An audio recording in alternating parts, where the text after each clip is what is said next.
У меня каждое утро начинается по-своему. Вот сегодня я поднялась очень-очень рано, так как на улице у нас уже очень тепло. Я зашла в свою теплицу, привела ее в порядок.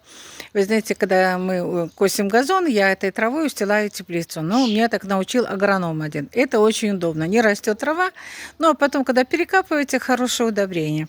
Поэтому все дела сделала. Зашла в свой Телеграм. У меня же там, я партнер международной компании, и я увидела, что там у меня происходит. Потому что, вы знаете, стать партнером международной компании в этом возрасте, наверное, не каждый может быть осмелится. Я осмелилась. Знаете почему? Потому что мне очень хотелось, чтобы у меня было общение, так как я одна, ну да, есть у меня дети, но они уже выросли, у них свои дела. Мне, конечно, хотелось научиться работать в интернете, несмотря на свой возраст. И, конечно, не мешает никому дополнительный доход. Если вам будет интересно, как же это легко все сделать, ссылочка в шапке профиля, пишите, я вам все расскажу.